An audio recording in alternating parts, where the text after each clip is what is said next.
Iglesia, Alianza Cristiana y Misionera, Providencia. Pasen a ubicarse en su asiento para alabar a nuestro Señor. Quiero desear una cordial bienvenida a quienes han llegado nuestro servicio dominical a esta reunión. Vamos a tener un momento de oración para que el Señor nos bendiga en la adoración de hoy día. Oremos, hermanos. Padre nuestro que estás en los cielos, Señor amado, te damos gracias esta mañana, Providencia. Señor. Síguense Para poder alabar y bendecir tu nombre, Señor, porque nos has permitido estar aquí, Padre Celestial. Te rogamos que tú bendigas y apures los pasos de aquellos que vienen de camino, Señor. Queremos, Padre Celestial, entregarte este culto, Señor, con mucha devoción. Bendice a cada uno de aquellos que no van a poder venir, que no han podido estar aquí con nosotros, Señor, por distintas razones, por enfermedad, Señor, y múltiples motivos, Padre Celestial. Bendíceles a su familia, Señor, y a cada uno de ellos. Quédate con nosotros, Padre, te lo rogamos y te lo pedimos en el nombre de tu Hijo Jesús. Amén. Vamos a invitar a nuestros hermanos que nos guíen en un hermoso himno.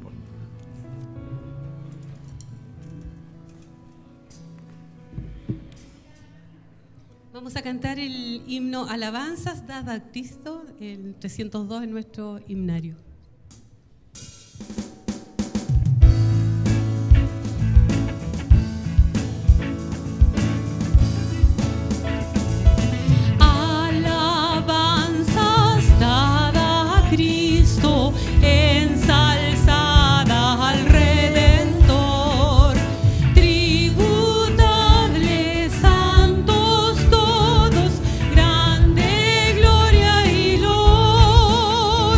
Cuando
Amén. Muchas gracias. Dame su asiento, hermano, por favor.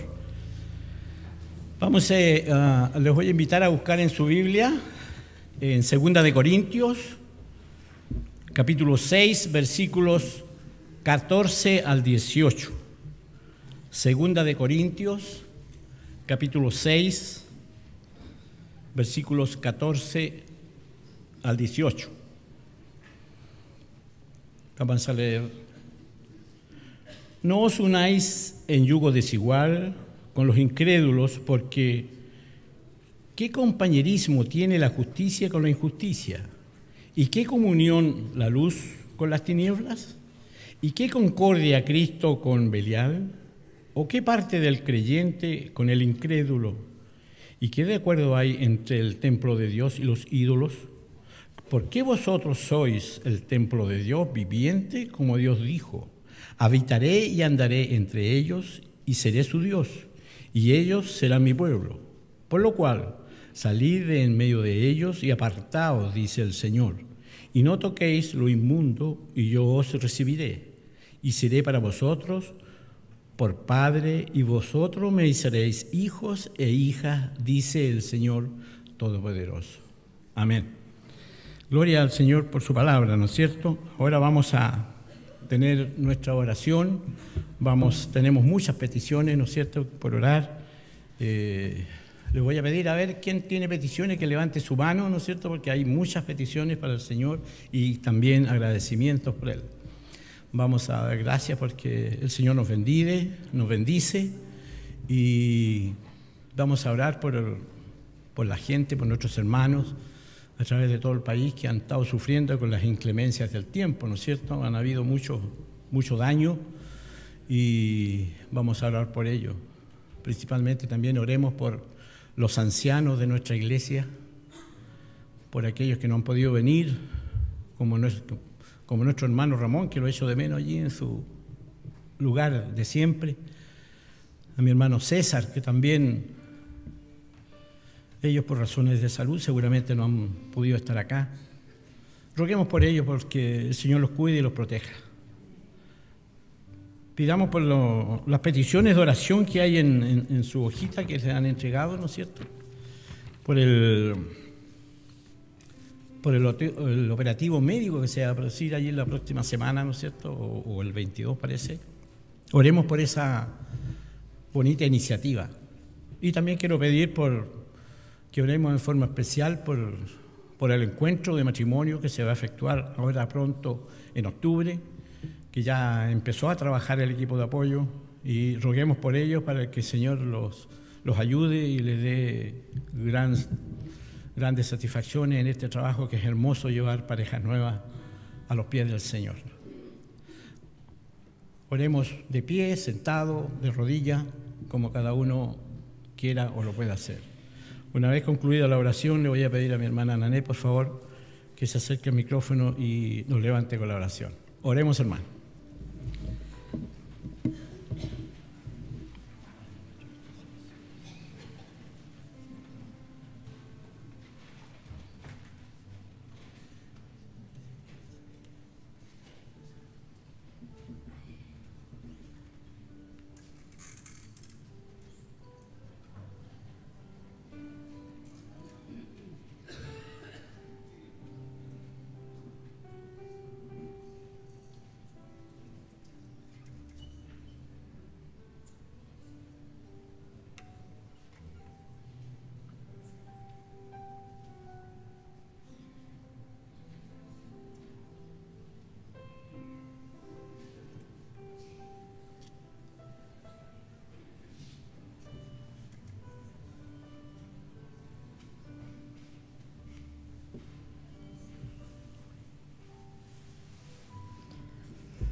Bendito y eterno Señor, Padre nuestro, te alabamos en esta tarde ya, Señor.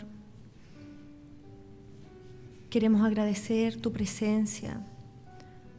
Señor, queremos agradecer porque tu Espíritu Santo está en cada uno de nuestros corazones, está en esta reunión, está sobre nosotros, Señor, y está hablándonos, Señor. Gracias por tu palabra. Gracias, Señor, porque sentimos la necesidad de reunirnos, de congregarnos. Sentimos la necesidad, Señor, de escuchar tu palabra. Tenemos gozo, Señor, en nuestro corazón. Tú eres, Señor, nuestro gozo. Señor, todo lo que hacemos, todo lo que somos, proviene de ti, Señor, y para ti, Señor, a ti dedicamos nuestros pensamientos y nuestras acciones. Señor, gracias por vernos, gracias porque tú nos has unido con un solo espíritu, Señor. Gracias, Padre Celestial.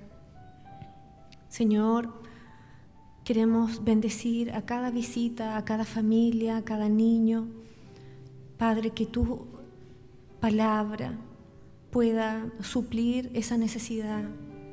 Señor, si estamos buscando de ti consuelo, si estamos buscando dirección y arrepentirnos, Señor, que en esta tarde podamos encontrar lo que necesitamos. Señor, tu palabra dice que podemos acercarnos a tu trono, Señor, porque tú no nos vas a echar fuera. Y queremos presentarte las necesidades, Señor, que son tantas por aquellos que están sufriendo por la lluvia, por nuestros hermanos, Señor, por aquellos que perdieron sus cosas, por los niños que están pasando frío. Señor, que tú puedas alcanzarlos, que haya un vecino, que haya un amigo, que tú puedas tocar los corazones. Señor, este mundo es tu mundo, Señor, y tú estás pendiente y haces salir el sol tanto para buenos como para malos, dice tu palabra. Gracias por la lluvia, Señor, porque la necesitamos tanto. Y te suplicamos, Señor, en tu nombre, que nosotros aprendamos a ser agradecidos, Señor, por lo que tú nos das. Oh, Señor, te alabamos y te bendecimos. Y ahora queremos seguir alabándote con un corazón gozoso, Señor, porque hemos aprendido, Señor, a estar delante de tu presencia todos los días de nuestra vida. Te alabamos y te bendecimos en el nombre de Jesús. Amén.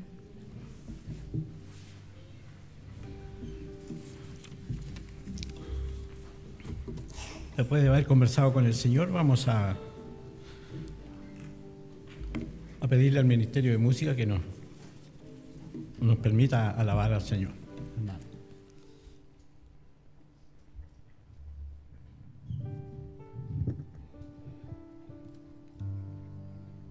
Buenas tardes, hermanos. Como ministerio les saludamos en el amor del Señor. Y hay algo, me voy a tomar una libertad porque a mí me encanta, es cuando nos saludamos con el que está más cerca. No sé si usted se puede poner de pie y saludar a alguien y para que podamos cantar el himno que vamos a cantar, que se llama Dulce Comunión. Entonces, de esta manera vamos a cantar un himno en comunión con nuestros hermanos y resaltando la comunión que tenemos que tener con nuestro Salvador. Tenemos visita en medio nuestro hoy día. Qué bendición poder estar aquí.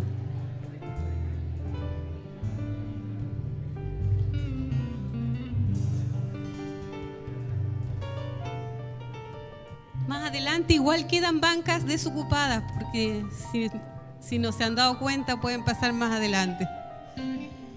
A mí me encantan los himnos, hermanos, y no sé si este himno lo saben todos, pero vamos a repasar el coro. ¿Lo puedes colocar, hermano Jorge? El coro dice: libre, salvo del pecado y del temor, libre,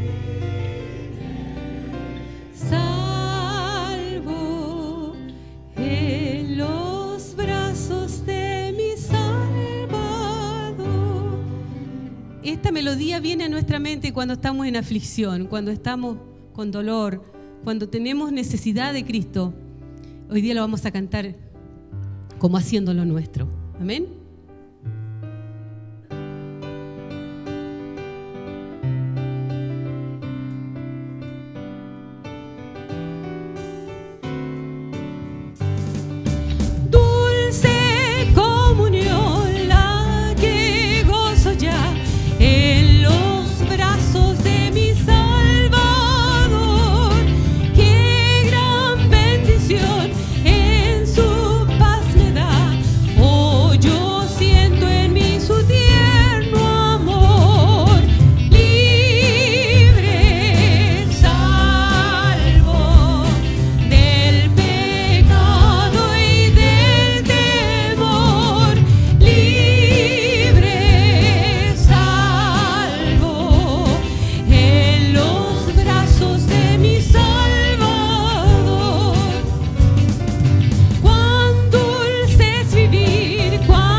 Entonces, como le gustó lento, vamos a hacerlo lento primero.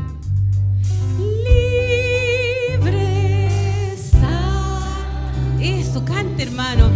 Pecado y del demonio. Cristo nos hizo salvo en los brazos de mi Salvador. Una vez más lento. Libre, salvo del pecado y del temor.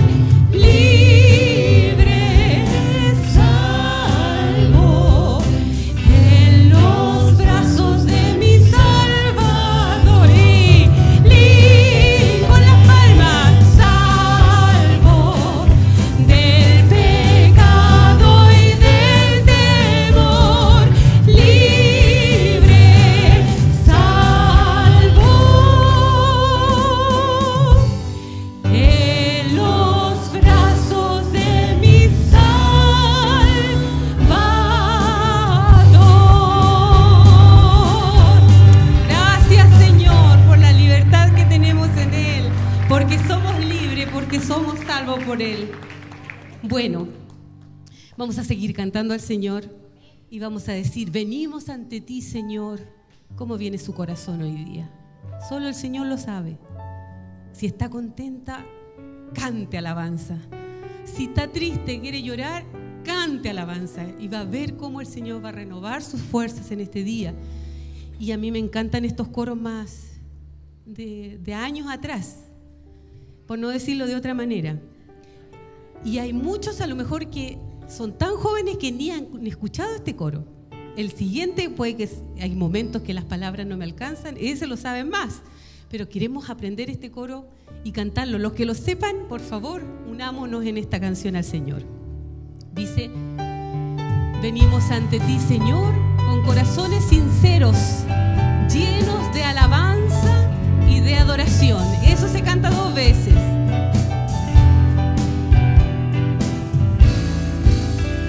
Aquí está la iglesia y dice: venimos ante ti, Señor, con corazones sinceros, llenos de alabanza y de adoración. Se repite eso: venimos ante ti, Señor, con corazones sinceros, llenos de alabanza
al Señor.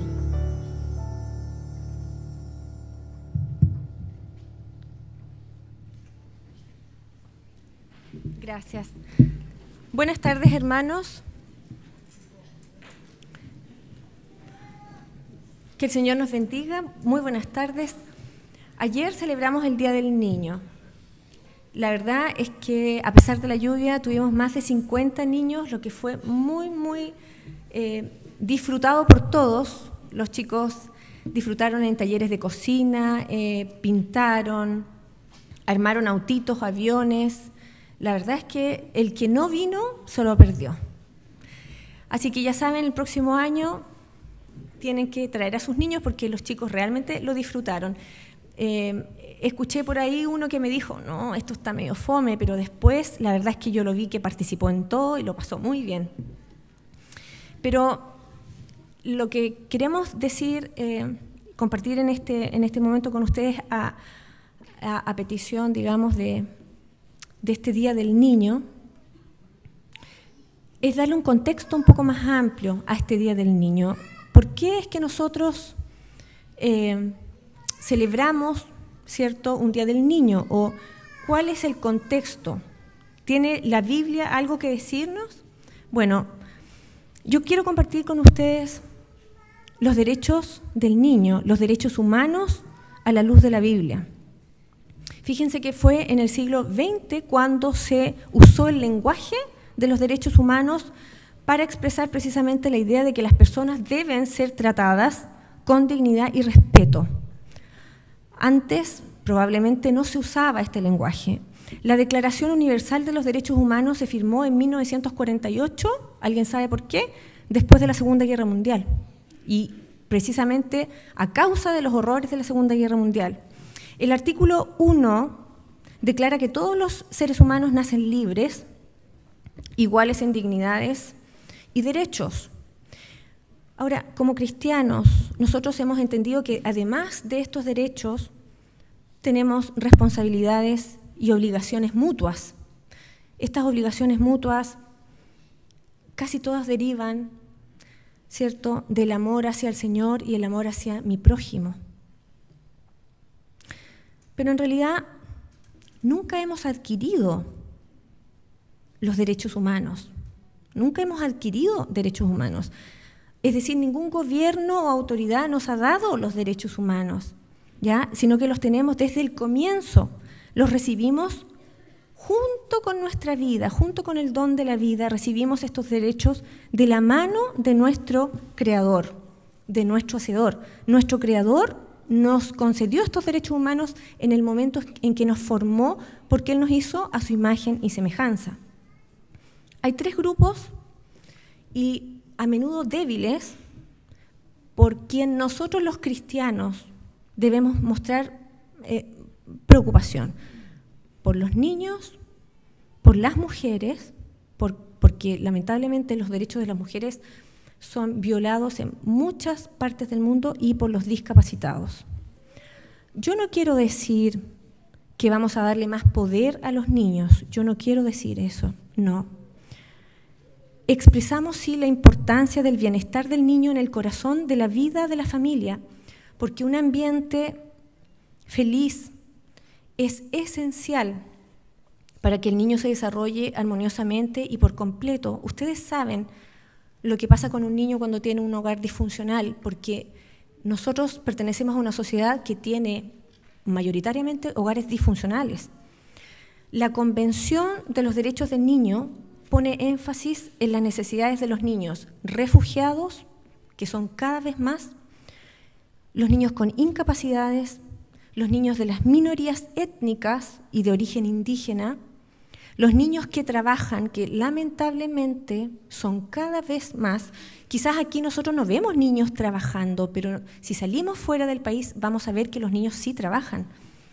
Los que son víctimas del abuso sexual, físico o de cualquier otro abuso, niños en la guerra y en conflictos armados, y aquellos en conflicto con la ley, y aquí sí que nosotros tenemos mucho que decir, porque todos los días escuchamos que niños de 12, 13 o 14 años están en conflicto con la ley. Hermanos, nosotros hemos adquirido una responsabilidad, no solamente, ¿cierto?, con nuestros niños, los que vienen aquí, los que nosotros vemos, sino que es una responsabilidad con los niños que no vemos también. La salvación no es algo interno solamente, no es un proceso interno, sino que la salvación es mucho más que eso. La salvación tiene que ver con el reino de Dios y cómo el reino de Dios se extiende y alcanza a grupos como estos. Hoy día vamos a levantar una ofrenda que va en ayuda del Hogar de la Pintana, que son niñas en riesgo social, niñas que pertenecen a hogares disfuncionales, niñas que probablemente tienen los mismos derechos que tenemos nosotros, derechos a la educación, derechos a conocer al Señor, pero que así como nosotros alguna vez hemos estado en desventaja, ellas siguen estando en desventaja. Quiero llamarlos a comprometer no solamente una ofrenda hoy, sino que a comprometer su corazón a través de sus oraciones, no solamente por estas niñas que quizás conozcamos, sino que por lo que nos rodea, por la necesidad que nos rodea. Fíjense lo que escribió Job. Job en el capítulo 31, desde el verso 13 al 15, dice: si me negué a hacerle justicia a mis siervos y a mis siervas cuando tuvieron queja contra mí, ¿qué haré cuando Dios me llame a cuentas? ¿Qué responderé cuando me haga comparecer? El mismo Dios que me formó en el vientre fue el que los formó también a ellos, nos dio forma en el seno materno.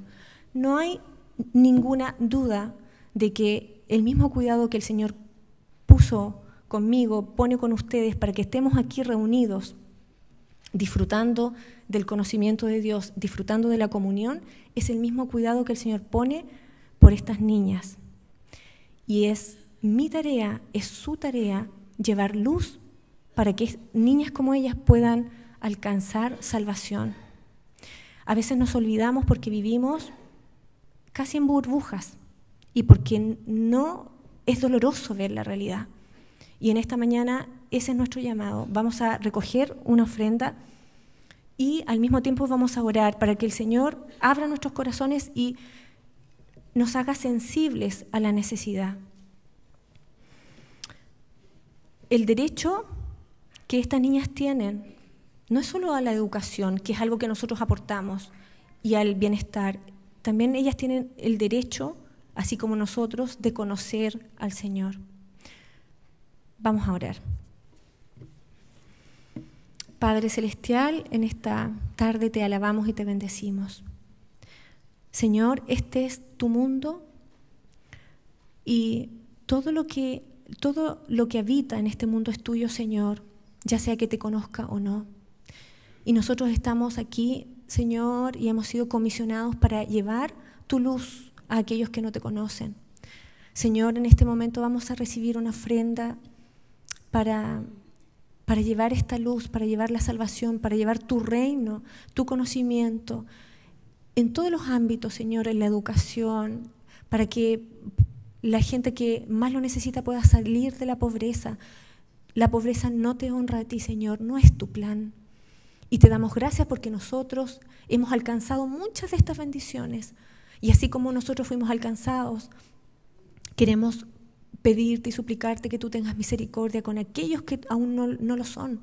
Bendícenos, Señor, a nosotros y danos un corazón sensible para oír tu voz, que se duela, un corazón compasivo, que podamos ponernos en el lugar de aquel que sufre, Señor. Te alabamos porque tú tienes misericordia con nosotros y paciencia para que nosotros podamos aprender a ser generosos y a dar de lo que nosotros tenemos. Oh Señor, te alabamos a ti, te glorificamos y te damos la honra y la gloria. En el nombre de Jesús, amén. Pueden pasar, por favor, a tomar la ofrenda.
Esta alabanza es: vine a adorarte, vine a postrarme, vine a decir que eres mi Dios.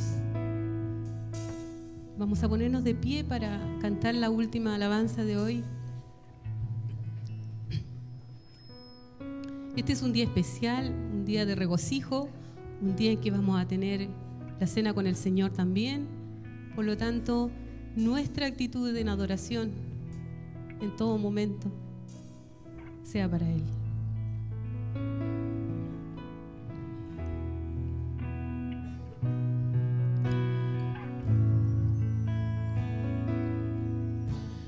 Tú eres la luz que brilló en las tinieblas, abrió mis ojos, pude ver. Mi corazón adora tu hermosura, esperanza de vida eres tú. Vine a adorarte, vine a postrarme, vine a decir que eres mi Dios. Solo tú eres grande, solo tú eres digno, eres asombroso para mí.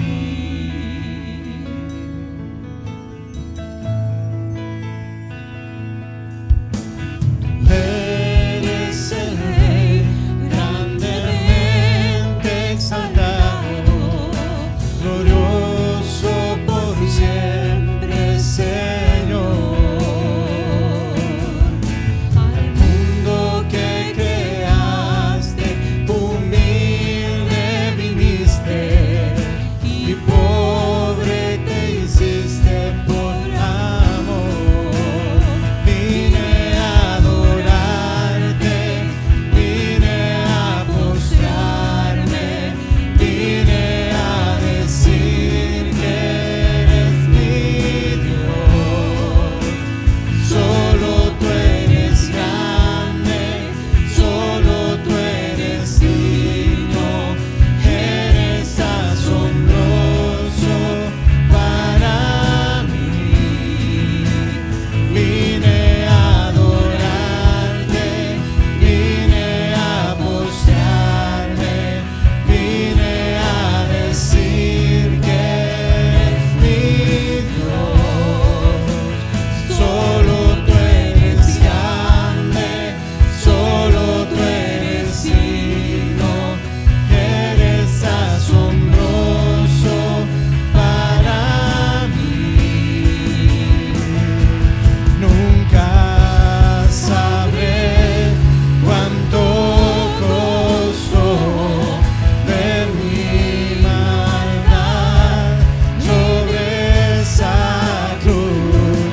Nunca sabré cuánto costó ver mi maldad sobre esa cruz.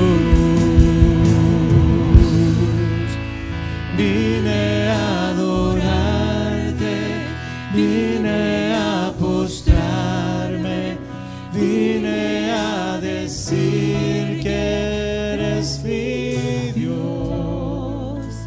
Solo tú eres grande, solo tú eres digno, eres asombroso para mí. Vine a adorarte, vine a adorarte, vine a postrarme, vine a decir que eres mi Dios. Solo tú eres grande, solo tú eres digno, eres asombroso para mí. Una vez más, vine a adorarte, vine a adorarte.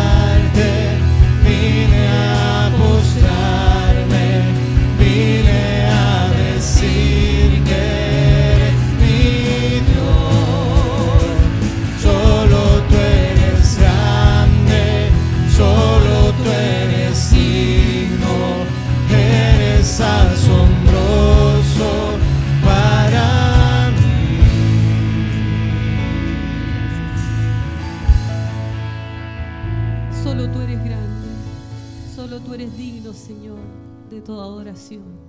Te alabamos, te glorificamos en este momento. Amén.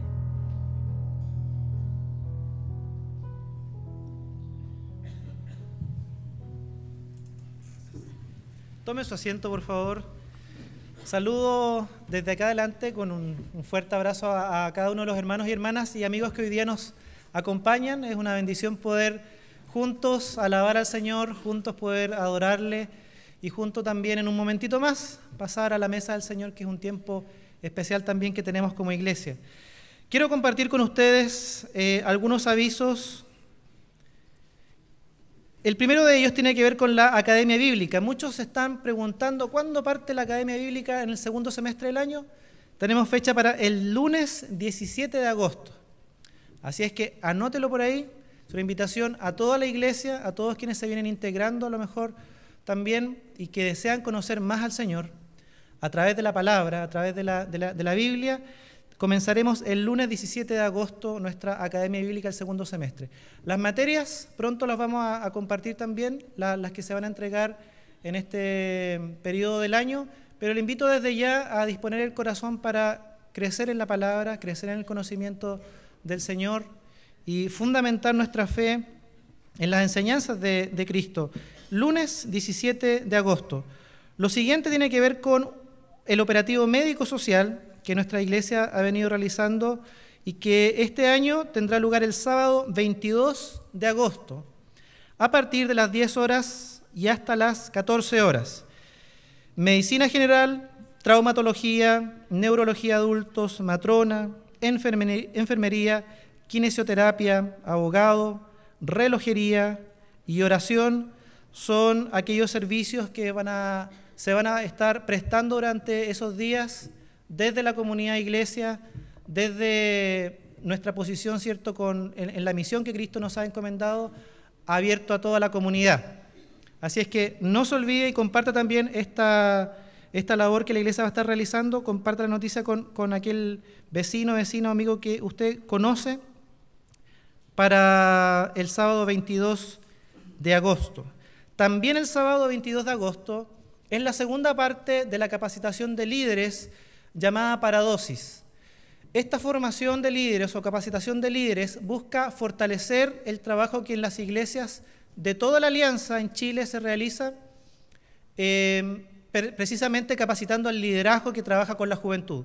Nosotros ya tuvimos la primera capacitación el 1 de agosto, como dice el anuncio, y la segunda parte la vamos a realizar también el 22 de agosto a partir de las 9 de la mañana.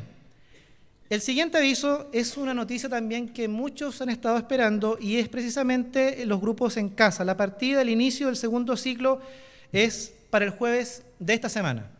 ¿Qué le parece? Jueves 13 de agosto se dará inicio a el segundo ciclo de los grupos en casa. Hemos visto, hemos sabido la tremenda bendición que ha significado esta labor, este trabajo que la iglesia está realizando en distintos puntos de la capital. Así es que ya el jueves 13 de agosto dará inicio Grupos en Casa. Y lo último que queremos compartir con ustedes tiene que ver con la Academia de Artes para niños y que inicia su segundo semestre el sábado 12 de septiembre. También fue algo de mucha bendición para los niños, también para muchos papitos, ver a sus hijos, ser parte de la academia. Vimos una presentación en el cierre que tuvieron del primer semestre de lo que fueron sus trabajos artísticos y fue de tremenda bendición también para la iglesia poder ver esto. Parte la Academia de Artes para niños el sábado 12 de septiembre. Y no olvide traer su kilo de amor en alimentos no perecibles. Usted lo deposita en la canasta allá atrasito y esto va en beneficio, en ayuda a quienes estén pasando problemas económicos, dificultades, ¿cierto?, en nuestra comunidad iglesia, para bendecir con aquello que Dios nos ha bendecido a nosotros. ¿Amén? Parte importante de la comunión de la iglesia, que crece junta y que se desarrolla y sigue a Cristo en comunidad. Y de eso también es importante la cena del Señor. Así que voy a dejar en este lugar a la pastora María Eugenia. Ella nos va a dirigir en este tiempo especial delante del Señor.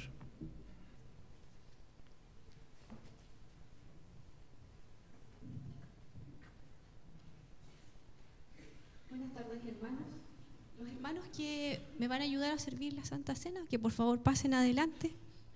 Los diáconos también. La Santa Cena la realizamos todos los meses, en los segundos domingos de cada mes, y es algo que nos une y que es un símbolo que está presente en la iglesia desde sus inicios y nos recuerda algo importante que Cristo hizo por nosotros, y eso es lo que nosotros celebramos. Y parte de la razón de la Santa Cena es Cristo, pero cómo Cristo nos une en comunidad, cómo nos une como cristianos, ¿sí? Así que, ¿estamos todos?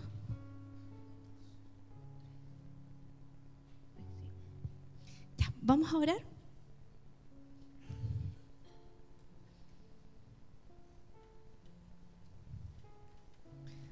Señor, te damos muchas gracias por esta oportunidad que tú nos das de celebrar esta cena, Señor, en comunión con nuestros hermanos, Señor, y en comunión contigo.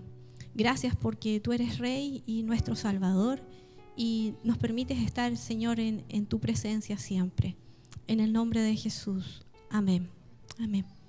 Yo les decía que la Santa Cena es importante porque nos hace recordar la comunión que nosotros tenemos como hijos de Dios, con Dios y con los demás.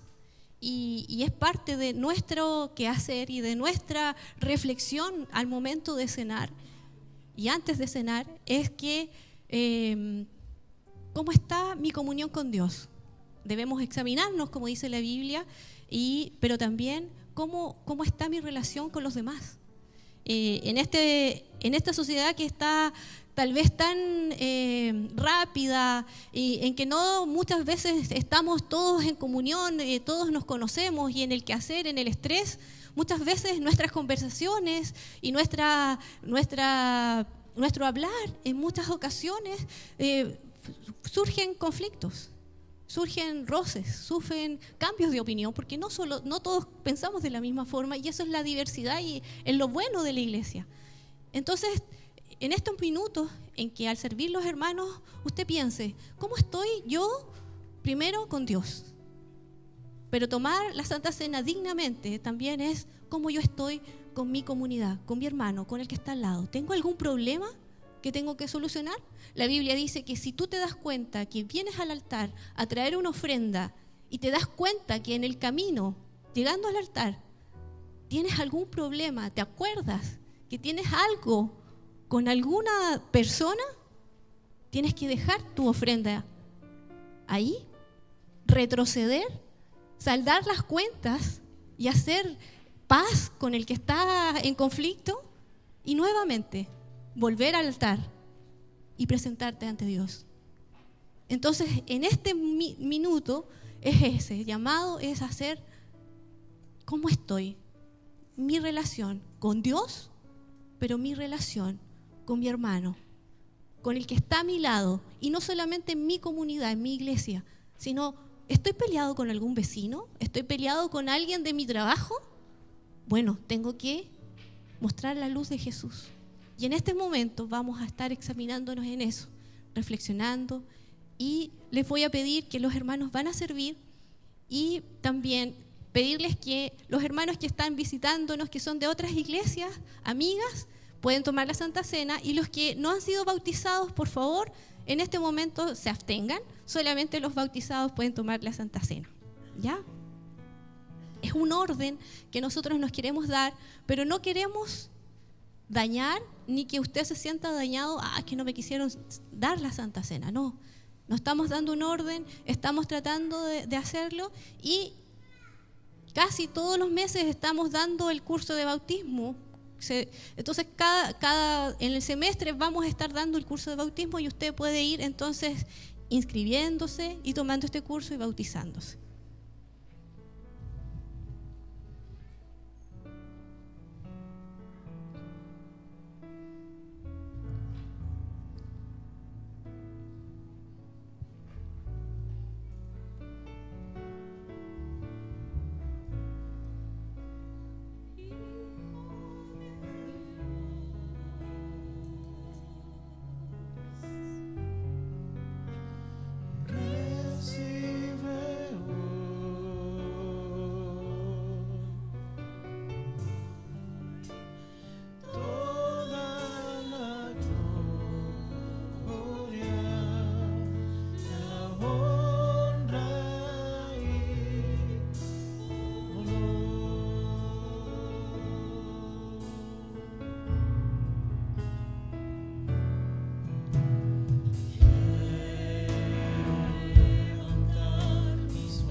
La Biblia dice en 1 Corintios 11, yo recibí del Señor lo mismo que transmití a ustedes, que el Señor Jesús, la noche en que fue traicionado, tomó pan y después de dar gracias, lo partió y dijo, este pan es mi cuerpo que por ustedes entrego.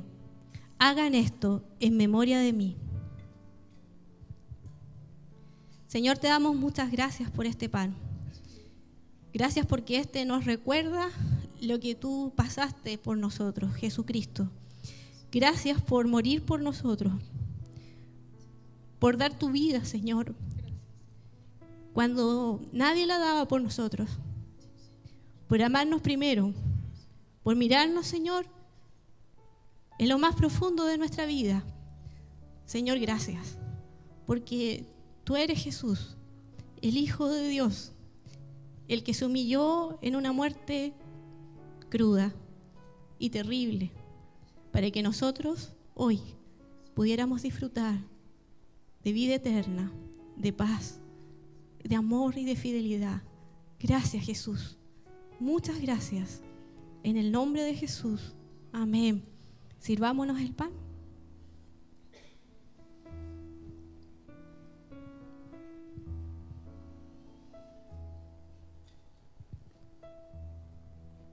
De la misma manera, después de cenar, tomó la copa y dijo, esta copa es el nuevo pacto en mi sangre. Hagan esto cada vez que beban de ella en memoria de mí. Señor, gracias por esta copa, porque nuevamente, Señor, tú nos recuerdas con símbolos de lo que tú hiciste.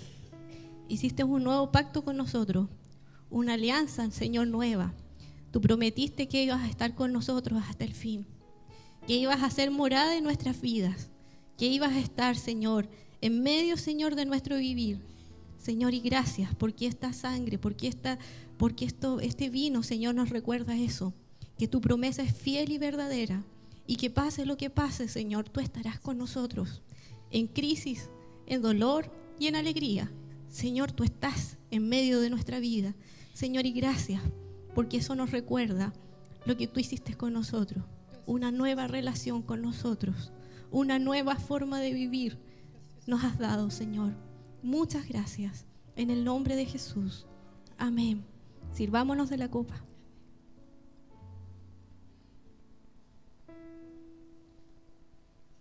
Y Pablo termina de decir, porque cada vez que coman de este pan y de beban de esta copa, proclaman la muerte del Señor hasta que Él venga. Amén. ¿Pueden retirar las copas y vamos a cantar la canción?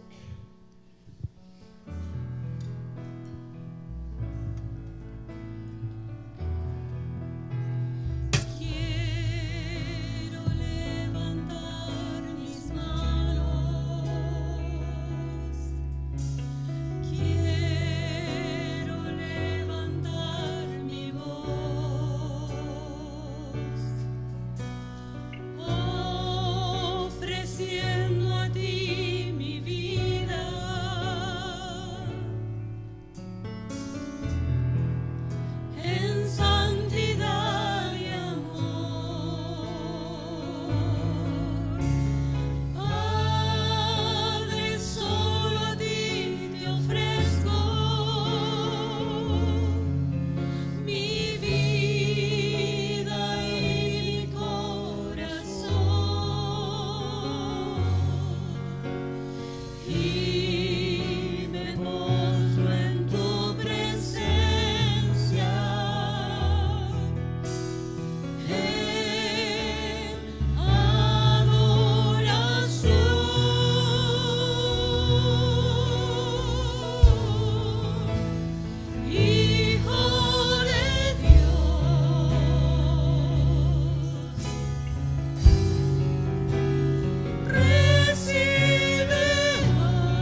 gracias por este momento de compartir, de recordarnos, Señor, quiénes somos en ti. Gracias, Jesús, por la comunión que tú nos das, Señor, de amarnos los unos a los otros como tú nos amas a nosotros, Señor.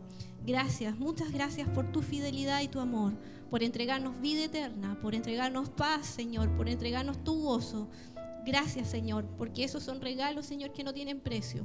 Señor, gracias, en el nombre de Jesús. Amén, amén, amén.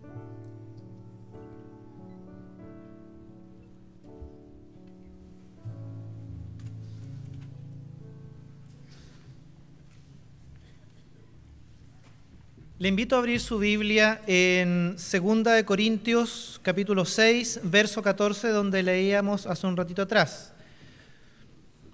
Yo voy a estar leyendo la Reina Valera del 60. En 2 Corintios, capítulo 6, versos 14 al verso 18, y vamos a leer nuevamente estos versos para tenerlos más frescos en la mente. 2 Corintios, capítulo 6, versos 14 al 18, dice: No os unáis en yugo desigual con los incrédulos, porque ¿qué compañerismo tiene la justicia con la injusticia? ¿Y qué comunión la luz con las tinieblas? ¿Y qué concordia Cristo con Belial? ¿O qué parte el creyente con el incrédulo? ¿Y qué acuerdo hay entre el templo de Dios y los ídolos?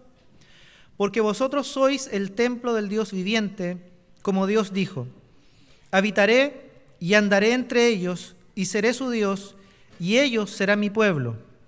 Por lo cual, salid en medio de ellos y apartaos, dice el Señor, y no toquéis lo inmundo, y yo os recibiré. Y seré para vosotros por Padre, y vosotros me seréis hijos e hijas, dice el Señor Todopoderoso. Le invito a orar. Oremos al Señor. Padre, te damos gracias por este tiempo que nos das de poder estar en comunión, Señor, como iglesia.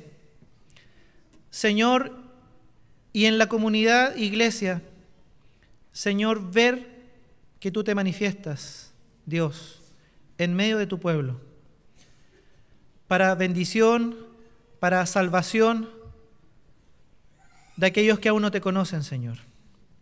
Bendice a tu iglesia en esta tarde. Bendice nuestras vidas, bendice la vida de nuestros amigos y amigas que hoy día, Señor, están con nosotros. Que cada uno de los que estamos presentes podamos verte a ti, Señor y Dios, y escuchar tu palabra, Señor, y dejar que tu Espíritu hable a nuestro corazón. Bendícenos con tu palabra para vivir en medio de este tiempo, en medio de esta sociedad que nos ha tocado vivir, Señor, la vida nueva y maravillosa que nos has regalado a través de Cristo Jesús, tu Hijo amado. Padre, que tu Santo Espíritu nos dirija y alumbre nuestra mente, alumbre nuestro corazón con tu palabra. Señor, en esta tarde te pedimos y te rogamos. Solamente tú tienes palabras verdaderas que son vida, Señor, son eternas. Anhelamos, ansiamos escuchar tu voz y que tu mismo Espíritu nos transforme con ella, Señor. En el nombre de Jesús te agradecemos, Señor. Amén. Pablo ha escrito 1 y 2 de Corintios, y al parecer otra carta más que no ha llegado hasta nosotros, y él hace referencia a esa otra carta, y dirige 1 y 2 de Corintios a una comunidad, a una iglesia que está en la ciudad llamada Corinto, en la antigüedad. Vamos a hablar un poquito de la ciudad de Corinto. La ciudad de Corinto está enclavada en un lugar muy estratégico dentro de la península. Está en el istmo que se da en esa zona geográfica, y era un gran puerto en la antigüedad. Era un puerto que era frecuentado por gran cantidad de viajeros, gran cantidad de comerciantes, precisamente por estar enclavado en un punto estratégico. Los comerciantes y viajeros, en lugar de tener que darle toda la vuelta a la península, ellos podían llegar a Corinto, desembarcar las cosas, y así lo hacían, desembarcaban las cosas, las llevaban por tierra unos cuantos kilómetros y las volvían a embarcar en otro puerto, al otro lado. Entonces evitaban toda una cantidad de días de viajes y todo el peligro que significaba el sur de navegar por el sur de la península. Corinto entonces es una ciudad con mucho comercio, con muchas riquezas, es una ciudad de gran opulencia y también tenemos que decir es una ciudad de muchos placeres, se vive y se experimenta todo tipo de placeres al punto de llegar a los vicios, es lo que describe también la historia. Una de las cosas características de la ciudad era que en la parte más alta de la ciudad, como en gran parte de las más importantes ciudades griegas, estaba la Acrópolis, la parte más alta de la ciudad. En la Acrópolis de Corinto se encontraba un templo dedicado a la diosa del amor, lo llaman algunos, que es o fue Afrodita. Pero fíjese que más que diosa del amor, esta diosa estaba relacionada con el sexo, y en esta cultura, el sexo desenfrenado. Algo que parece común en todas las culturas, relacionar el amor con el sexo y con el placer que se obtiene de esto. Esto hacía que la ciudad tuviera abiertamente un culto idolátrico a esta Afrodita, que tenía cerca o más de 1000 sacerdotisas que practicaban la prostitución sagrada, entre comillas. Era parte del ritual Afrodita, el ejercicio de estas y la actividad de estas mujeres, que por las tardes, cuenta la historia universal, ellas bajaban a la ciudad a ofrecer sus servicios sexuales como una forma de esta adoración y esta idolatría a Afrodita. La ciudad de Corinto se caracterizaba porque había mucha corrupción moral, al punto de que no había líneas ya claras entre lo bueno y lo malo. Todo era muy licencioso. Había mucha permisividad en todas las áreas de la vida y del quehacer del hombre, el ser humano, en la sociedad. Todo estaba permitido. Había gran cantidad de placeres, gran cantidad de dinero, gran cantidad de vicios. A diferencia de, por ejemplo, Atenas, que era caracterizada por el pensamiento, la filosofía, esta ciudad de Corinto era caracterizada precisamente por su corrupción y se acuñó un término que se decía corintizar, haciendo alusión a la ciudad, pero que quería explicar o quería decir acerca de algo que se había corrompido. A tal punto se caracterizaba la ciudad de Corinto con este tipo de corrupción y decadencia moral que se acuñó ese término corintizar. Y Pablo se ve la necesidad de escribir esta carta o estas cartas a la iglesia que está en Corinto, porque la iglesia que está en Corinto está siendo presionada por las formas y estilos de vida de la misma ciudad. De allá Dios los ha rescatado, los ha sacado y ha formado una iglesia, pueblo suyo, que tiene que vivir frente a estas presiones de esta sociedad corintia. Pablo en su primera carta hace un listado en el capítulo 6 acerca de varios pecados que se daban en la sociedad de Corintio, en la ciudad de Corinto, y de esos pecados Dios había sacado a su pueblo y había formado el Señor a través del apóstol Pablo una iglesia, ahora, hijos de Dios, creyentes. Y Pablo explica que antes esta iglesia en Corinto vivía y compartía esa forma de vida, pero ahora Dios los ha sacado de esa vida antigua, de esa vida pasada, de esa vida corrompida. Y es interesante ver que esos pecados que se mencionan en 1 Corintios capítulo 6, versos 9 en adelante, tienen que ver prácticamente con dos cosas, o con tres. Una es la idolatría, la otra tiene que ver con el uso desenfrenado de la sexualidad, y el otro tiene que ver con el mal uso del dinero y de las riquezas. Así que encontramos pecados como la fornicación, idolatría, mencionada tal cual, y otros como el robo, la usura, la estafa. Y estos pecados claramente están asociados a una ciudad que tiene un auge económico, está producto de su comercio siendo ampliamente beneficiada, y todo este exceso de riquezas, de viajeros, de gente con capacidad económica, genera obviamente una sociedad entregada al placer. Y esto históricamente ha ocurrido, ¿cierto?, siempre en las civilizaciones. Cuando una civilización trabaja, se esfuerza y llega un momento, ¿cierto?, de cierta estabilidad y cierta abundancia económica, entre comillas, comienza la otra parte, entregarse a los placeres desenfrenados y al vicio. Bueno, esto fue lo que ocurrió en la ciudad de Corinto particularmente, por lo que podemos ver en la historia universal y por lo que también podemos ver en las cartas del apóstol Pablo. Dice el verso 14, no os unáis en yugo desigual con los incrédulos, porque ¿qué compañerismo tiene la justicia con la justicia con la injusticia? ¿Y qué comunión la luz con las tinieblas? Por lo general, el capítulo 6, verso 14, la primera parte, lo mencionamos nosotros como cristianos evangélicos en relación al noviazgo, al matrimonio. Es una aplicación. Pero en términos más generales, la idea que Pablo está transmitiendo es esta idea de que los hijos de Dios, el pueblo de Dios, no puede unirse a los incrédulos en sus prácticas y no puede unirse ni asociarse en ningún área, no solamente en esta que nosotros solemos aplicar, asimilando para sí las prácticas que son propias de una sociedad corrupta, sin Dios, sin valores, sin fe, incrédulos. Y precisamente habla y dice que ¿qué compañerismo tiene la justicia con la injusticia? La respuesta es ninguno. Y en términos de justicia o de injusticia es que Pablo ha hecho mención en 1 Corintios capítulo 6 de este listado de pecados que tienen relación con la idolatría, el uso ilícito del dinero y de la sexualidad.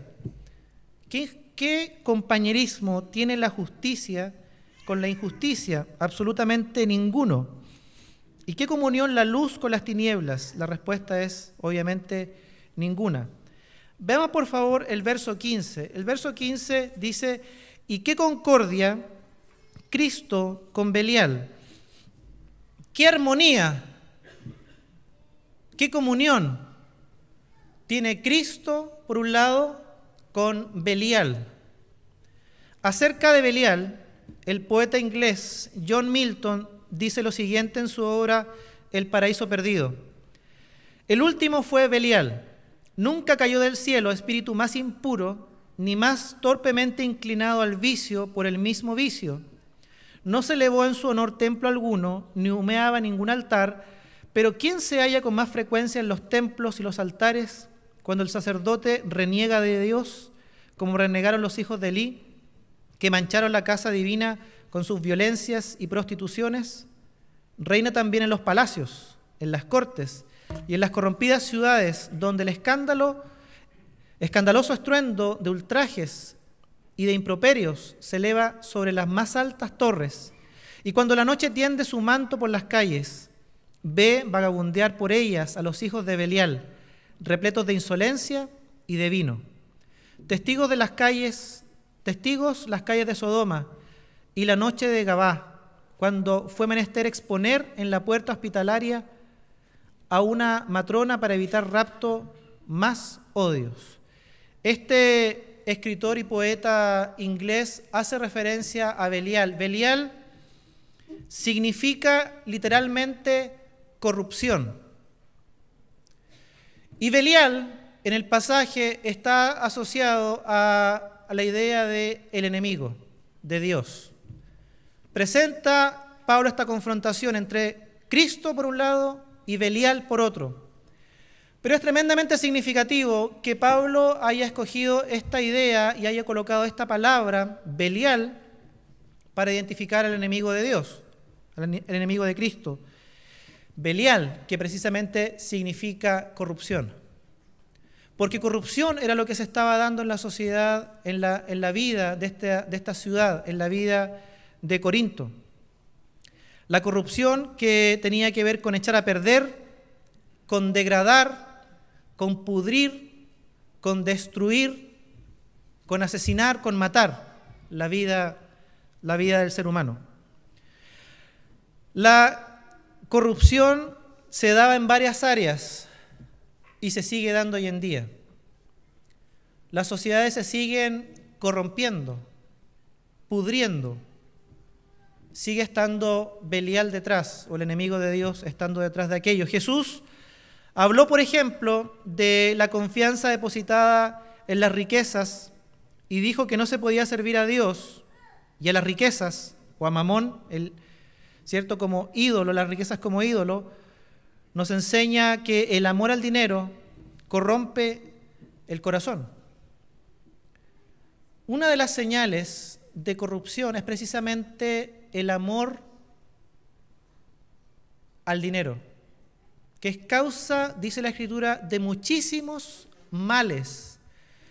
Por amor al dinero, una persona puede transar sus valores, puede transar sus principios. Esa idea de tener y acaparar y acumular lo más que se pueda, no importando el medio, lo importante es tener más y acaparar y acumular más. En ese sentido, el dinero pasa a transformarse también en un ídolo, que es esta pugna que está presentando Pablo en el pasaje, entre los ídolos y el verdadero Dios. El dinero puede pasar y llegar a ser un ídolo en el corazón cuando ocupa no nuestros intereses, ocupa nuestras energías. Y fíjese bien, cuando en el dinero, las riquezas, colocamos nuestra confianza y nuestra seguridad en la vida. Todo aquello que no sea Dios y que usurpe su lugar pasa a ser un ídolo. Y el dinero, las riquezas, pueden darnos cierta seguridad y pueden desviar nuestra atención, y más que nuestra atención, pueden ser depositarios de nuestra confianza, en lugar de que nuestra confianza esté en el Dios verdadero. La corrupción se da a nivel del corazón y puede ampliarse en una sociedad que comienza a tener cierto bienestar económico y puede empapar y meterse en el corazón de cada uno de los que son parte de una sociedad. La corrupción en el plano de lo económico, la corrupción que tiene que ver con el dinero, con el amor al dinero. El dinero no es malo, ¿cierto? Es el uso, la intención del corazón. Este tipo de corrupciones, cuando el corazón está puesto en la riqueza, en el dinero, no es extraña en las Escrituras. Le invito a ver, por favor, otro ejemplo del pueblo de Dios en relación a esto, a la corrupción en este sentido, en Amós capítulo 5, verso 12. Amós capítulo 5, verso 12. Dice: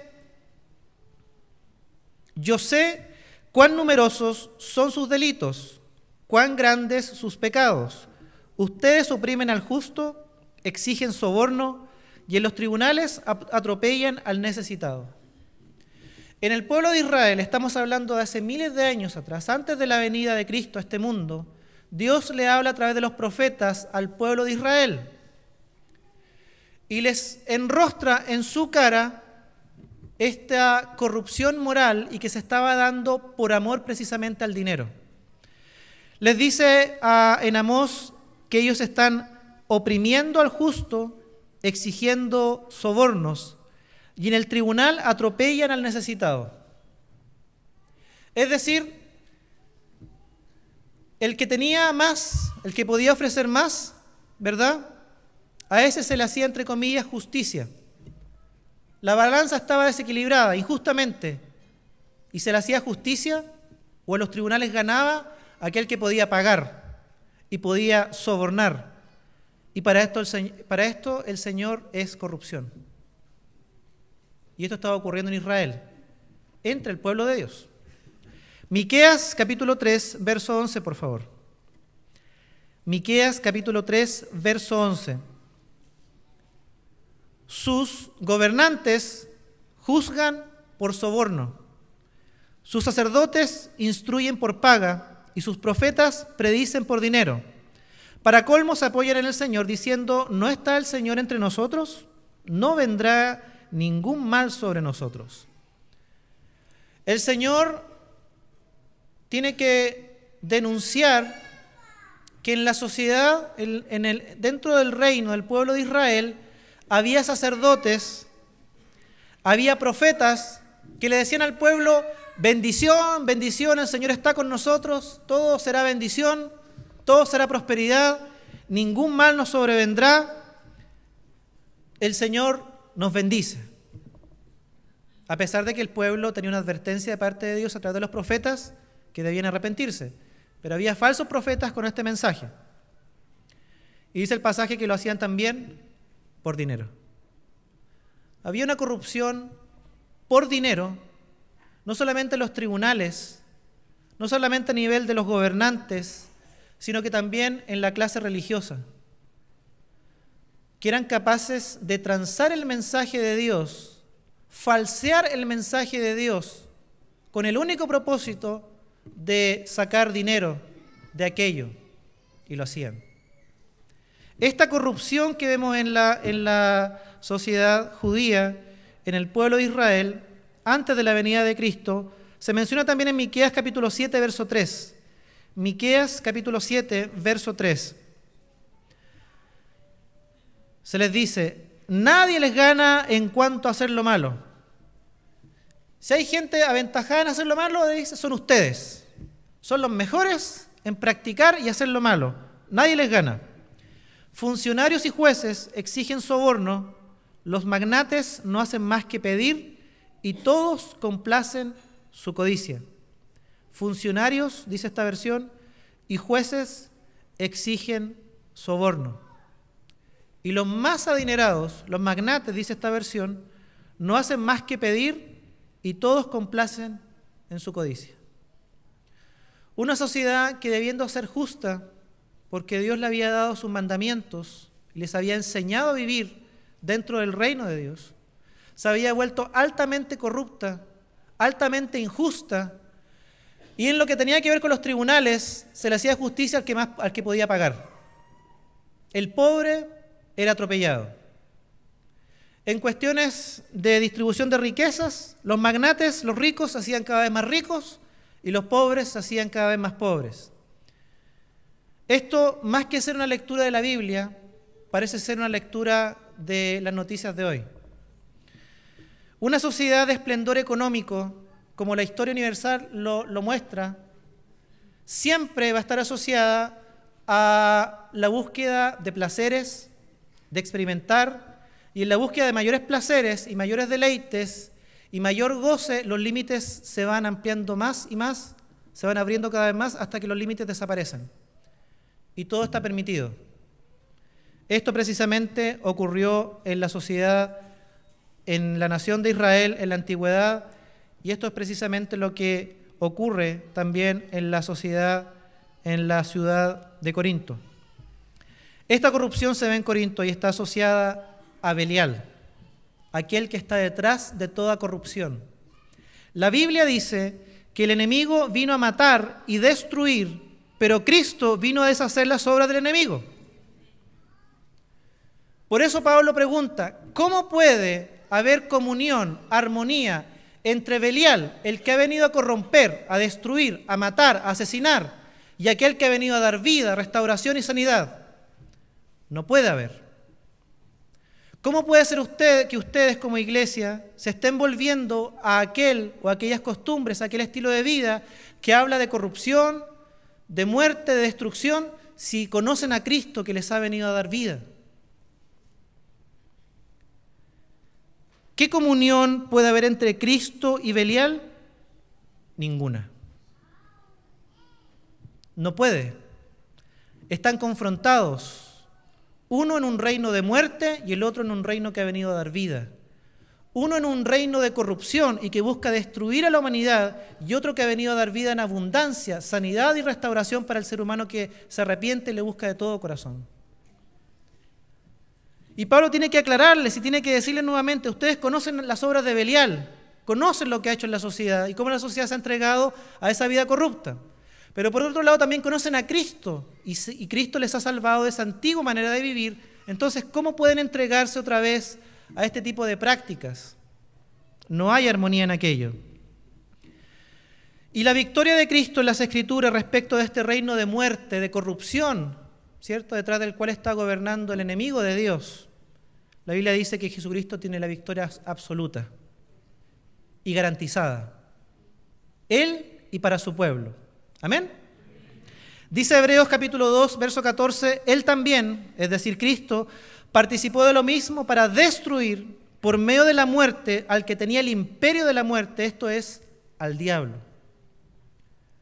Si bien es cierto, es el ser humano el que se corrompe, pero la Biblia no niega, al contrario, revela que aquel que está detrás de la corrupción moral, aquel que está detrás de la destrucción de la vida y de la muerte del ser humano y de la vida, es el diablo. Y Pablo lo ha nombrado como Belial, para dar esta connotación de corrupción en la cual está la ciudad de Corinto. Y esta corrupción moral, en este auge, ¿cierto?, de lo económico, donde podemos adquirir todo lo que queramos y alcanzar todos los placeres que queramos, tiene su cúspide en esta idea de corromper también la sexualidad del ser humano, con la única finalidad de buscar el placer, de buscar el deleite egoísta y de hacer uso de la sexualidad y del sexo, más particularmente, de una manera que Dios no ha permitido y que en lugar de traer beneficios, trae también destrucción. Y hemos dicho al comienzo del mensaje que la iglesia o la ciudad de Corinto tenía precisamente un templo a Afrodita, a esta diosa del amor, que más bien es la diosa del sexo desenfrenado. Y está marcada la ciudad por el sexo ilícito, desenfrenado, por la desaparición de los límites en cuanto a lo moral. Y en la ciudad de Corinto estaba el templo de Afrodita, pero en la antigüedad, miles de años atrás, en el Antiguo Testamento, aparece también la homóloga de Afrodita, de esta diosa griega, con el nombre de Astoret o Astarte. Y el Antiguo Testamento hace referencia a ella también. Esta diosa o esta ídola pagana, de nombre Astarte o Astoret, también representa para los cananeos la sexualidad. Y les voy a invitar por favor a que veamos en Primera de Reyes, capítulo 11, verso 3. Un ejemplo, una mención de esta diosa con minúscula, de este ídolo, en relación a alguien muy conocido, muy sabio, se dice la persona más sabia que ha existido, el rey Salomón. Primera de Reyes, capítulo 11, verso 3, dice, y tuvo 700 mujeres reinas y 300 concubinas. Salomón tuvo 1000 mujeres, 700 mujeres reinas y 300 concubinas. Y sus mujeres le desviaron el corazón. Cuando Salomón era ya viejo, sus mujeres le inclinaron el corazón tras dioses ajenos, y su corazón no era perfecto para con Jehová su Dios, como el corazón de su padre David. Salomón siguió a Astoret, diosa de los sidonios. Esta Astoret es la homóloga de Afrodita, es también diosa del amor o de la sexualidad, de la fertilidad para los cananeos.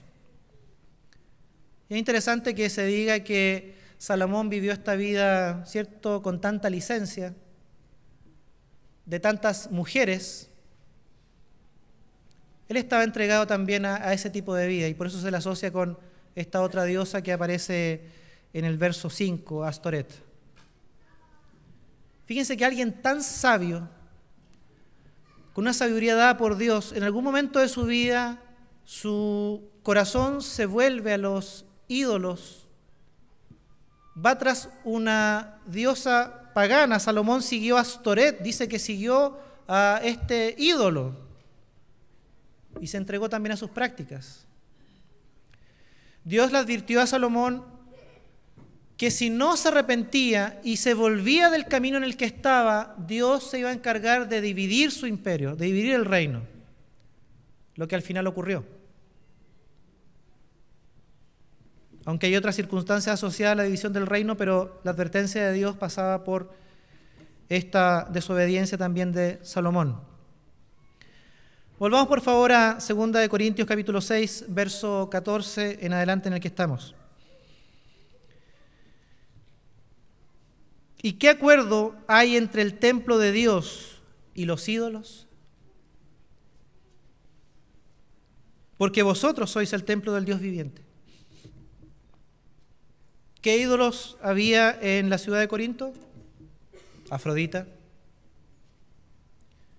Y Pablo le dice, ¿cómo ustedes que son templo de Dios, están entregados y están siendo templos que practican lo que esta deidad pagana ofrece? ¿Cómo ustedes, siendo templo de Dios, se entregan a una vida licenciosa en el plano de lo sexual? El libro de Corintios menciona en 13 oportunidades pecados relacionados con la sexualidad. El único que le gana es Apocalipsis, que lo menciona 17 veces. Pero gran parte del mensaje o mucho de lo que Pablo va a escribirle a la iglesia en Corinto tiene que ver con este pecado, que cobra distintas características, distintos matices, pero que tiene que ver con una sexualidad corrompida, que se vive no de acuerdo al plan de Dios, sino que precisamente sin Dios. Y Pablo hace mención y dice que ustedes son templo del Dios viviente. Pablo escribe de parte del Señor y le recuerda a la iglesia la importancia de nuestro cuerpo, de nuestra vida, porque somos templo del Espíritu de Dios. Pablo le va a dar gran importancia al cuerpo, diciendo también, haciendo alusión a la resurrección que nuestro cuerpo tendrá cuando Cristo venga. Pero el cuerpo es importante, la vida nuestra es importante. Nosotros somos el templo de Dios, por lo tanto tenemos que consagrarnos para Él. Lo que Pablo está diciendo frente a estas prácticas es que el creyente tiene que consagrarse. Es lo que ya por varias semanas hemos estado compartiendo a la luz de la palabra de Dios. Y el mensaje del día de hoy tiene que ver también con lo mismo. La consagración del creyente en una sociedad que se va corrompiendo cada vez más. En la iglesia de Corinto, los pecados de carácter sexual estaban siendo vistos como algo que no importaba. Dentro de la iglesia de Corinto se describe que había uno que tenía por mujer a la esposa de su padre. Nadie hacía nada, no importaba. Los pecados sexuales parecen se están viendo a la luz de la iglesia como algo normal. La iglesia se está corintizando. Por eso Pablo tiene que escribirles y llamarle la atención en cuanto a esto. Es decir, que cuando una sociedad se corrompe, la iglesia, el pueblo de Dios, fíjese, no está exento de que su mente vaya siendo amoldada por estas formas de ver la sexualidad, por estas formas de ver el dinero y que son propias de una sociedad que se corrompe. Ocurrió con Salomón, ocurrió con los gobernantes del pueblo de Israel en el Antiguo Testamento, ocurrió con el pueblo de Dios, en quienes estaba el Espíritu de Dios en la iglesia de Corinto, y puede ocurrir hoy en día también. Si la iglesia de Corinto estaba en riesgo y estaba siendo permeada por estas formas de vivir y estaba no viendo los límites claros y se estaban diluyendo con los límites de una sociedad corrompida, nosotros también tenemos que poner atención. Si nuestra forma de relacionarnos o nuestra forma de vivir con el dinero y en el plano de la sexualidad se condicen con la Escritura, con la palabra de Dios, o que una sociedad que en este sentido se está corrompiendo. Fíjese que algo tremendamente interesante está ocurriendo en nuestro país. Tenemos corrupción en el ámbito de la economía y la política. ¿Y qué está detrás de eso? El dinero, el deseo de tener, de acaparar, de enriquecerse a costa de lo que sea. Y usted le pregunta a cualquier chileno, todos estaríamos de acuerdo en que eso está mal, ¿verdad? No creo que alguien esté de acuerdo o diga que está bien ese tipo de corrupción. Todos estarían de acuerdo que está mal. ¿Sabe por qué? Porque a todo de alguna manera le afecta. Pero usted pregunte si hay corrupción en el plano de lo sexual, si la sexualidad está siendo desvirtuada, y va a tener muchas opiniones que le van a decir que no. Porque nuestra sociedad chilena es presa del relativismo moral. Si a ti te afecta, entonces, o sea, si a mí me afecta, entonces es malo. Si para ti es beneficioso y a mí no me afecta, bueno, practícalo, hazlo. Entendemos como que esta corrupción en el plano de lo económico y del manejo de los dineros y de la riqueza, la entendemos mala porque nos afecta a nosotros. Pero la sociedad chilena entiende que esta disolución en los límites de cómo se vive la sexualidad no es mala porque mientras a mí no me afecte, no importa. Lo que está pasando es que en el plano de lo sexual, en esta disipación en la vida, en cómo se vive la sexualidad dada por Dios, sí terminará en algún momento afectándonos a toda la sociedad. Pero aparentemente no lo vemos. Cada vez que nos exponemos más y más a corrupción en el manejo de la riqueza, de los dineros, o en cómo se vive la sexualidad dada por Dios y que es santa, porque el cuerpo, cierto, es santo, y porque en el creyente dice la Escritura, es templo del Espíritu de Dios. Mientras más somos expuestos a estas ideas corrompidas en cuanto a estas dos áreas, por ejemplo, solamente estamos mencionando dos en este día, más y más vamos siendo anestesiados, más y más vamos aceptando esto como algo normal. Esto ocurrió en la iglesia en Corinto. Se anestesiaron, lo vieron como normal. Y Pablo tiene que escribirles y llamar la atención en esto. Ahora, ¿qué de nosotros hoy en día? Frente a la corrupción que estamos viendo en las esferas de poder y que tiene por objetivo enriquecerse, ganar, acaparar más y más y más y más a costa de lo que sea, la pregunta no es tanto, ni el cuestionamiento debe ser tanto hacia esas esferas de poder, sino que cómo esa forma de vivir y de ver el dinero me puede estar afectando a mí como creyente, como hijo de Dios. Esta sociedad que tiene como uno de sus ídolos el dinero y la riqueza, a Mamón, llamaríamos así, usando las palabras de Jesús, está cada vez más entregada y está cada vez inclinándose más y más a costa de lo que sea. Al punto de a veces sentir también que la seguridad la tenemos en el dinero y en los recursos y en los medios económicos. Y hay que tener ojo con eso. Porque la seguridad del creyente y en la vida del creyente no es el dinero, no son las riquezas, es Dios. Mientras el mundo dice, y en esta área de la economía, del dinero, las riquezas, dice que hay que acaparar, juntar, amontonar, ¿cierto?, a costa de lo que sea, Jesús dice, más vale dar que recibir. Esta confrontación entre estos dos reinos es irreconciliable Y el Hijo de Dios no puede ceder, o si está cediendo, primero en su mente, que ahí es donde primero comenzamos a amoldarnos y acostumbrarnos a la idea de que esto está bien, debemos recurrir nuevamente a la palabra de Dios y a su Espíritu para vivir una vida consagrada. Hoy día yo le compartía la lección la semana pasada a los juveniles y decíamos que hoy día vemos un acoso sexual en los medios de comunicación tremendamente amplio. Esta idea de permisividad, de que no hay límites, si para ti es placentero, si a ti te agrada, si a ti te produce bienestar, entonces vívelo como quieras, está en todos lados. Y no es solamente por nosotros, hermanos, hermanas.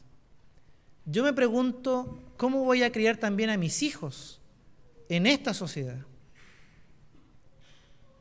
No es solamente por nosotros que estamos viviendo, sino por lo que heredaremos a la siguiente generación de cristianos, nuestra propia familia.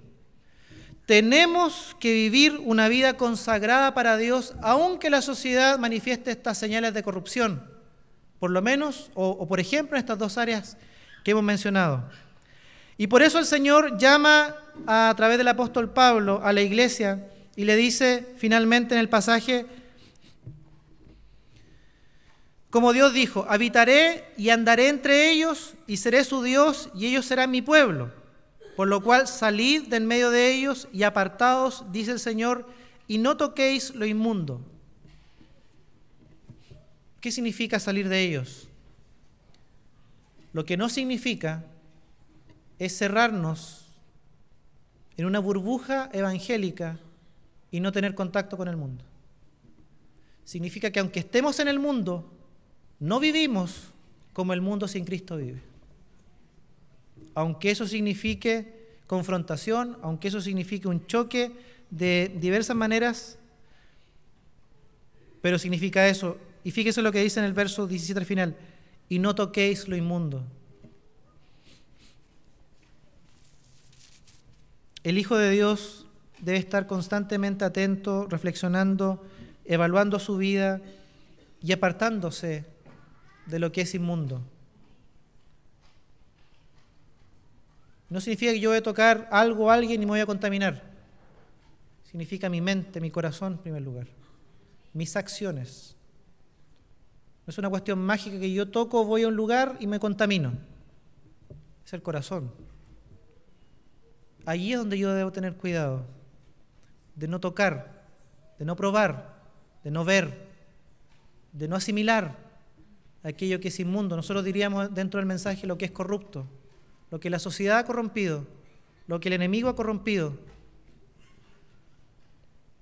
para por el contrario nosotros vivir una relación con Dios apartada en el mundo, pero sin practicar lo que el mundo practica, consagrados, apartados para Dios. ¿Sabe? Cuando uno sigue leyendo los versos más adelante del capítulo 7, uno entiende algo. Pablo no les va a escribir a la iglesia como una forma de poner el dedo en la llaga, de tildarlos de pecadores y de acusarlos, de enviarlos al infierno. Pablo tiene la intención, aunque sabe que decirle esto a la iglesia de Corinto le va a doler, los va a entristecer, es la palabra que Pablo usa.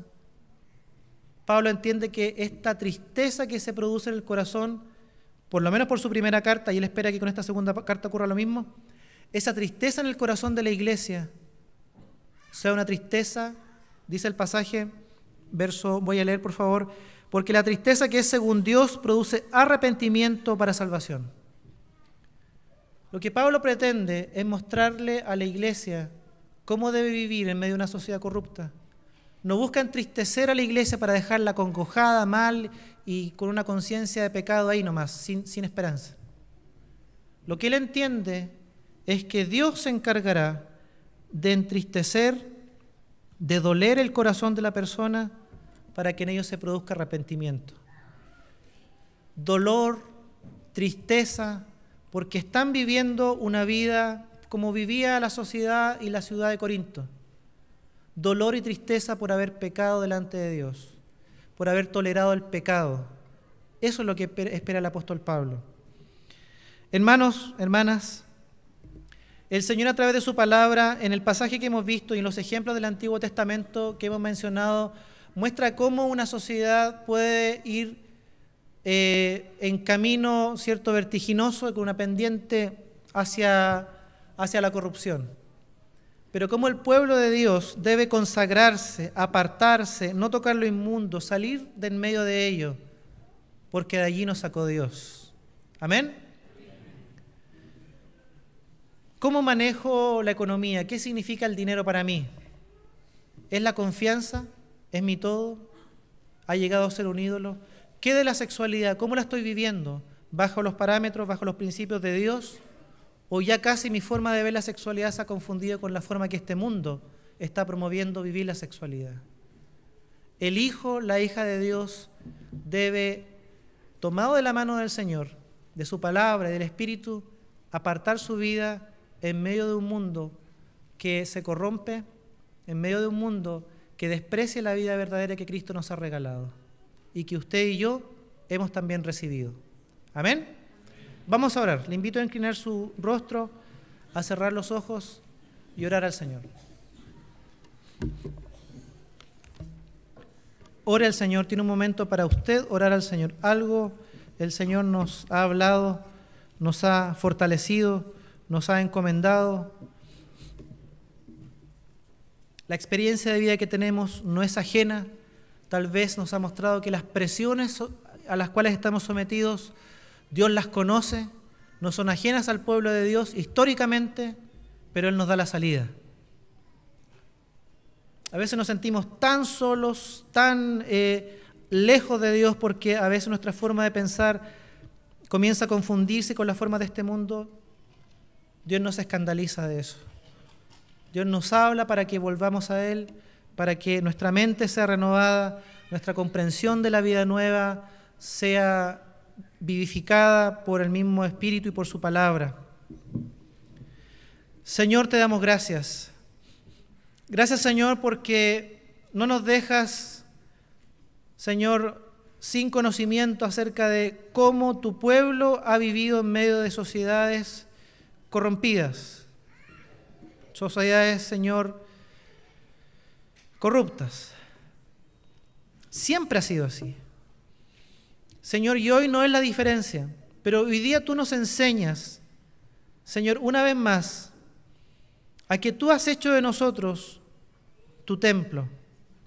Habitas en nosotros, habitas en medio de tu pueblo y nos enseñas, nos muestras, nos llamas a apartarnos, Señor, a consagrar nuestra vida en medio de esta sociedad, a evaluar por la Escritura si nuestra forma de ver, por ejemplo, el dinero o vivir la sexualidad están de acuerdo a tu palabra o están de acuerdo a los parámetros de este mundo. Ayúdanos, Señor, a discernir por tu palabra, a entender por medio de ella, de tu Espíritu, Señor, y a apartarnos y a consagrarnos para vivir esta vida que tú nos has regalado, Señor. Gracias, Señor, porque tú has obrado en nosotros y nos has sacado de esa manera de vivir. No porque hayamos hecho algo ni porque lo merezcamos, solamente por tu regalo maravilloso dado en la cruz, tu perdón gratuito hacia nosotros, Señor. Señor, para aquellos que nos acompañan o nos ven por la señal en internet y que están buscando desesperadamente salir de una vida de vicios, de corrupción, de pecado, Señor, ayúdales y alumbra su entendimiento con tu palabra para mostrar, Señor, que el único camino para apartarse de aquello, Señor, es primero el arrepentimiento. Señor, y el reconocer que en ti y solamente en ti hay perdón de pecados y que solamente tú puedes dar vida nueva al corazón que hoy día lo necesita, Señor. Gracias por tu palabra, porque nos vivifica, nos hace, Señor, vivir vidas, Señor, que entienden en el mundo en el que están viviendo y entienden también que la santificación es obra tuya y la consagración, Señor, también es algo que nosotros debemos colocar, apartándonos, Señor, no tocando aquello, Señor, limpiando y dejando que tu palabra limpie nuestra mente, Dios. Te damos muchas gracias en el nombre de Jesús. Amén. Que el Señor le bendiga en esta semana, que tenga una linda semana junto al Señor y que vayamos buscando más al Señor a través de la Escritura. Señor le bendiga.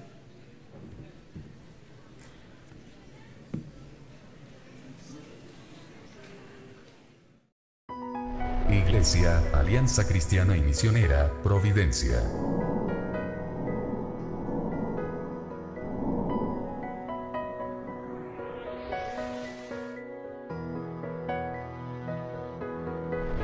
Presentó nuestro servicio dominical en vivo.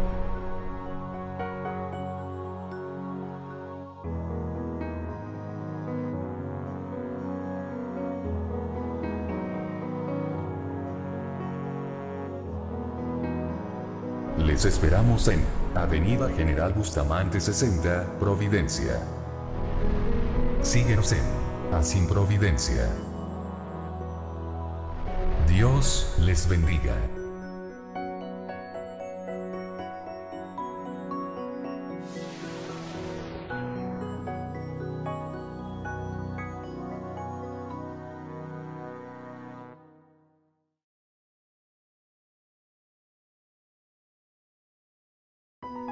Iglesia, Alianza Cristiana y Misionera, Providencia.